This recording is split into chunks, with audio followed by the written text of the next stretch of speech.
West Bengal state ইউনিভার্সিটিতে তোমরা যারা সেকেন্ড সেমিস্টার এডুকেশন অনার্স বা মেজরে পড়াশোনা করছো, তোমাদের যে DS2 পেপারটি রয়েছে এডুকেশন সাইকোলজি শিক্ষা মনোবিজ্ঞান, এই পেপারটির 2026-এর লাস্ট মিনিট সাজেশন নিয়ে আলোচনা করবো এই ভিডিওতে।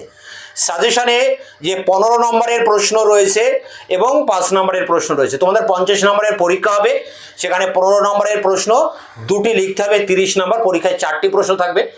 আর 5 নম্বরের টিকা প্রশ্ন লিখতে হবে 4টি 20 নম্বর পরীক্ষায়, এখানে 7টি কি 6টি প্রশ্ন থাকবে। তো এই সাজেশনের সমস্ত প্রশ্নের উত্তর আমি চ্যানেলে আপলোড করে দিয়েছি, অর্থাৎ এডুকেশন সাইকোলজির উপরে যত বড় প্রশ্ন রয়েছে, যত টিকা প্রশ্ন রয়েছে, প্রতিটা প্রশ্নের উত্তর আমি চ্যানেলে আপলোড করে দিয়েছি। তোমরা ইউটিউবে বাংলায় লিখে যদি প্রশ্নগুলো সার্চ করো তাহলেও আমাদের অ্যান্সার পাবে। এছাড়া এই ভিডিওর ডেসক্রিপশন বক্স ক্লিক করলেও তোমরা এই এডুকেশন সাইকোলজির উপরে একটি প্লে লিস্ট পাবে, সেখানে সমস্ত প্রশ্নের উত্তর তোমরা পেয়ে যাবে। তো এখন আমি অন স্ক্রিনে তুলে ধরছি West Bengal state university second same education major DS2 এই পেপারটির লাস্ট মিনিট সাজেশন, যে জায়গা থেকে তোমরা খাতায় নোট ডাউন করবে। West Bengal state university second semester education major DS2 বা major 2 suggestion 2026 last minute suggestion group এ, যেখানে 15 নম্বরের প্রশ্ন দুটি লিখতে হবে, পরীক্ষায় 4টি প্রশ্ন আসবে। তার জন্য যে প্রশ্নগুলো করবে দেখো, মনোবিজ্ঞানের ধারণা দাও, শিক্ষা মনোবিজ্ঞানের প্রকৃতি পরিধি লেখো। 2 শিক্ষা মনোবিজ্ঞানের ধারণা দাও, শিক্ষা মনোবিজ্ঞানের সম্পর্ক আলোচনা করো। 3 পিয়াজের জ্ঞানমূলক বিকাশের স্তর ও এই স্তরের শিক্ষাগত তাৎপর্য লেখো। 4 স্টার্নবার্গের ত্রিস্তরীয় বুদ্ধি তত্ত্বটি আলোচনা করো। 4 নির্বীতিবাদ কি, ভাইগোটস্কি সামাজিক নির্বীতিবাদ তত্ত্বটি আলোচনা করো। 6 দাগের প্রশ্ন এরিকসনের মনোসামাজিক তত্ত্ব আলোচনা করো।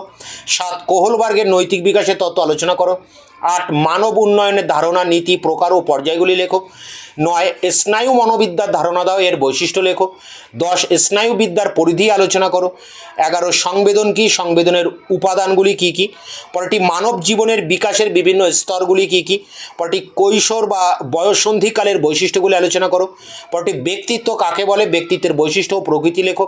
শেষ প্রশ্ন বুদ্ধির সংজ্ঞা, বৈশিষ্ট্য এবং বুদ্ধি পরিমাপ করা কেন প্রয়োজন রয়েছে। এই 15টা প্রশ্ন তোমরা পড়বে, এর মধ্যেই কমন পেয়ে যাবে। তোমরা প্রথম দিক থেকে 10-12টা প্রশ্ন পড়ো, তার মধ্যেও কমন পেয়ে যাবে।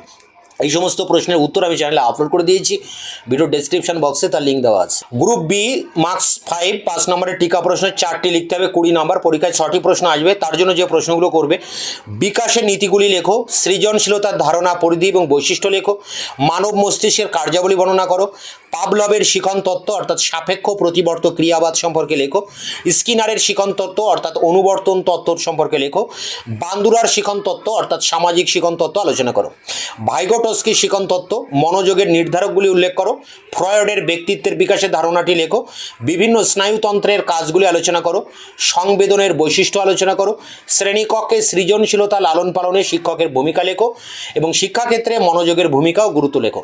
13টি প্রশ্ন রয়েছে, তোমরা প্রথম দিক থেকে 10-12টা প্রশ্ন পড়ো, তার মধ্যেই কমন পেয়ে যাবে। এই সমস্ত প্রশ্নের উত্তর আমি চ্যানেলে আপলোড করে দিয়েছি, ভিডিও ডেসক্রিপশন বক্সে তার লিঙ্ক দেওয়া রয়েছে। দেখা হচ্ছে অন্য ভিডিওতে।